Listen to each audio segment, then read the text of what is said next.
Oke, selamat malam semua. Selamat malam teman-teman semua. Kita lanjut lagi ke presentasi kelompok 5. Waktu dan tempat kepada moderator dipersilakan.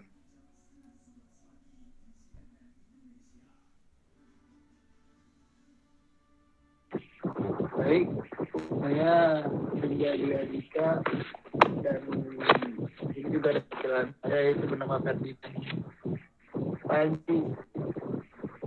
Ya, kita langsung mulai aja ya presentasinya.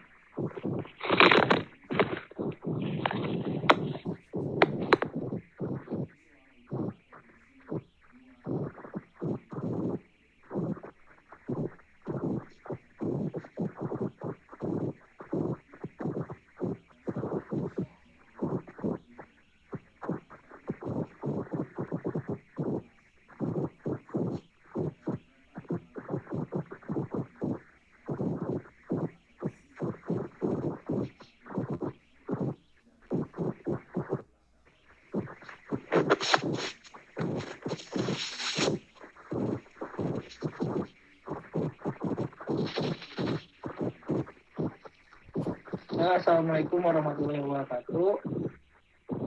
Perkenalkan, saya Ria Dika selaku dari kelompok 5 dan juga rekan saya yaitu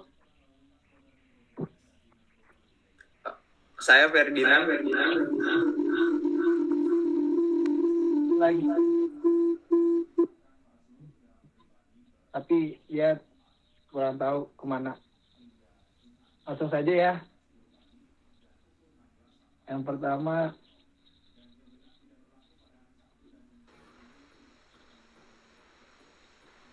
di sini ada pengertian perilaku adiksi.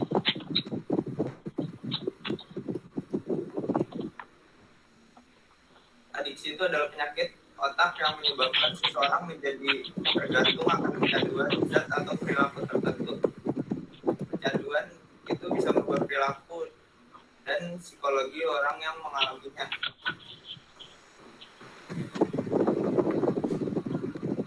Di sini ada teori perilaku adiksi, ada pecandu, kecanduan, ketergantungan, narkoba, dan kebiasaan.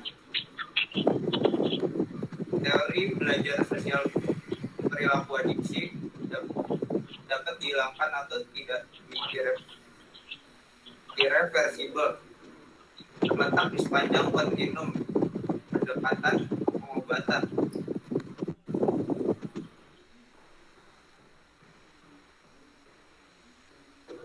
Contoh perilaku adiksi di sini ada merokok. Perilaku adiksi merokok yaitu kegiatan membakar dan menghisap asap tembakau. Kemudian orang tersebut akan menjadi ketergantungan pada tembakau dan mengalami kesulitan yang sudah menjadi kebutuhan tetap dan dilakukan berulang-ulang.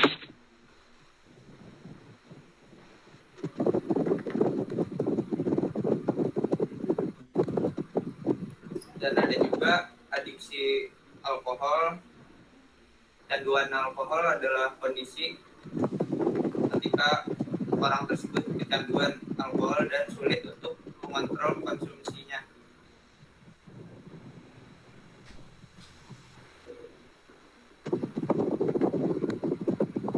Dan ada juga kafein, kandungannya akan cepat diserap oleh pencernaan kita sebelum masuk ke otak. Ketika kafein mencapai otak, dia memiliki efek stimulasi langsung pada sel-sel otak. Akibatnya, kafein dapat menempati reseptor adenosin di otak, menghalanginya dan mencegah adenosin menghasilkan kelelahan.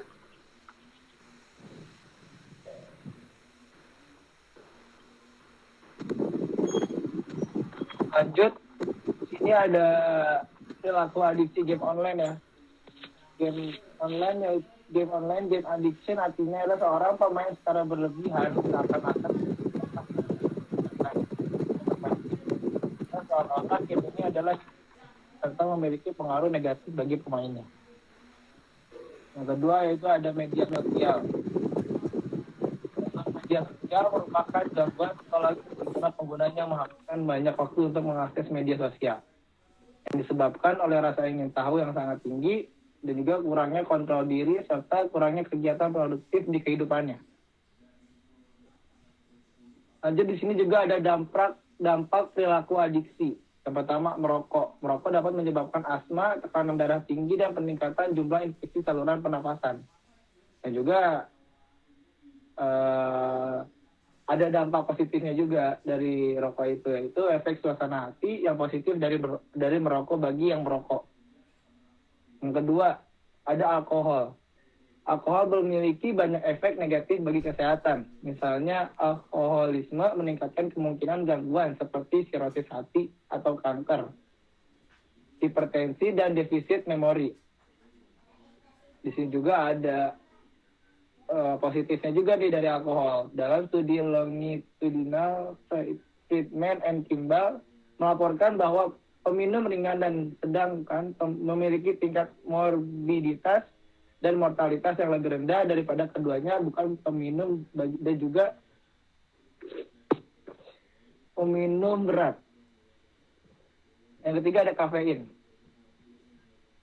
Kafein itu dampak negatifnya menyebabkan ketergantungan fisik untuk perilaku psikologis dan gejala penarikan subjektif seperti kantuk, lesu, sakit kepala, dan penurunan kinerja psikomotor, termasuk konsentrasi dan waktu reaksi. Dampaknya juga ada kafein meningkatkan suasana hati mereka dan kedua mereka percaya itu meningkatkan kinerja mereka, terutama dengan membuat mereka tetap terjaga. Yang ketiga di sini ada dampak dari game online ya. Dampaknya itu ketagihan memainkan game online juga akan berdampak buruk, terutama pada psikis, segi akademik dan sosialnya. Secara psikis, kira jadi terus-menerus memikirkan game. Game online juga dapat membuat pecandunya jadi cuek, acuh tak acuh, kurang peduli terhadap hal-hal yang terjadi di lingkungan sekitar seperti pada keluarga, teman, dan orang-orang terdekat. Di sini ada sosial media. Dampak negatifnya itu adalah menjauhkan orang-orang yang sudah dekat dan sebaliknya. Interaksi secara tatap muka cenderung menurun, membuat orang-orang menjadi kecanduan terhadap internet, menimbulkan konflik, masalah privasi, rentan terhadap pengaruh buruk orang lain. Di sini manajemen adiksi melalui pendekatan perubahan perilaku. Ada 5 ya. Operant conditioning, classical conditioning, observational learning atau modeling. Yang kelima adalah cognitive factor. Yang terakhir, intervensi atau mempromosikan penghentian adiksi. Di sini ada yang pertama yaitu intervensi klinis yang ditujukan pada individu. Atau bisa juga langsung tatap muka ya. Misalkan kita kayak terlalu kecanduan minum alkohol, dan kita pun ingin menguranginya. Caranya itu ya kita harus ke psikologi juga bisa sih sebenarnya. Kayak meminta saran lebih baik ke depannya bagaimana. Ataupun juga ada gerakan diri sendiri, yaitu dari diri kita sendiri, ingin menjauhin perilaku adiksi, yaitu. Yang ketiga ada intervensi kesehatan masyarakat yang ditujukan untuk banyak orang. Misalkan seperti ada slogan lah, hentikan perilaku adiksi seperti mengkonsumsi alkohol dan lain-lain. Dan terakhir, yaitu ada kekambuhan adiksi. Biasanya mencerminkan sifat adiktif dari suatu perilaku, menawarkan yang baru, model sintesis kecanduan yang menyatukan berbagai konstruksi medis dan psikologis termasuk paksaan, pengendalian diri, kebiasaan, dan keadaan motivasi sebagai sarana untuk memahami mengapa orang menjadi kecanduan dan bagaimana dan mengapa mereka kadang-kadang mengolah untuk mengubah perilaku mereka. Baik, terima kasih. Mohon maaf apabila ada kesalahan. Sebelumnya ada yang ingin ditanyakan?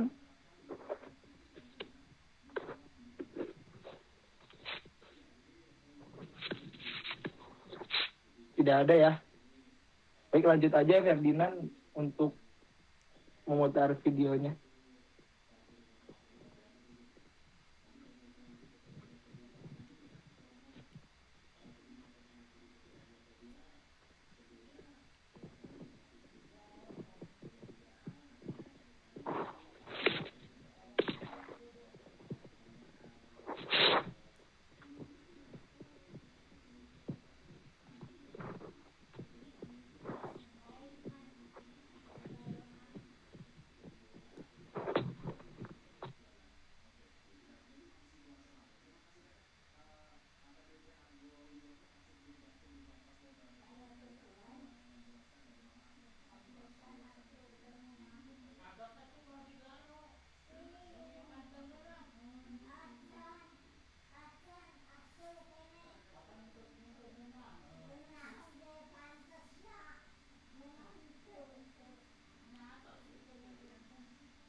Ya, dari kelompok 4 kami serahkan kepada MC.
Ayo teman-teman masih ditunggu ya yang belum join.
Ini masih ada lagi nggak ya yang belum join ya?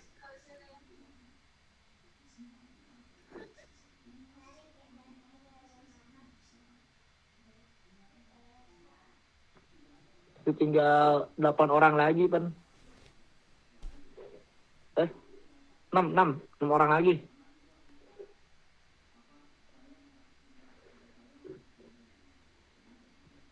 4 orang lagi, 31 orang.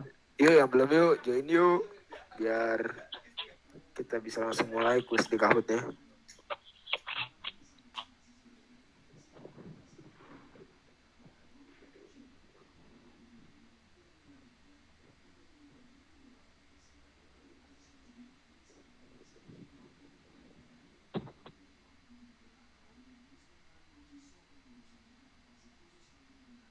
Kayaknya udah join semua gak sih yang kelompok 5 kan nggak ini ya, nggak presentasi, nggak join ke Kahoot kan?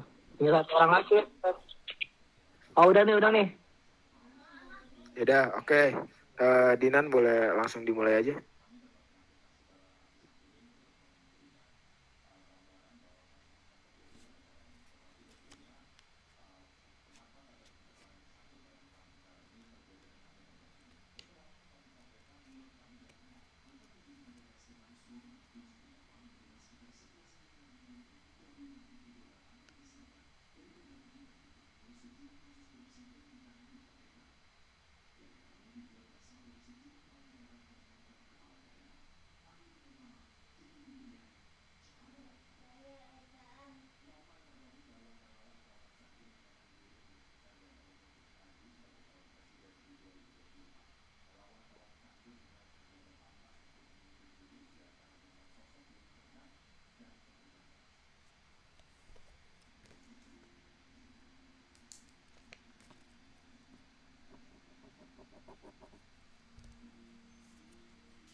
Ya selamat kepada Sinta Nazila yang mendapatkan peringkat 3, kepada Pradita Sekar yang mendapatkan peringkat 2, dan kepada Dewi Maya yang mendapatkan peringkat 1.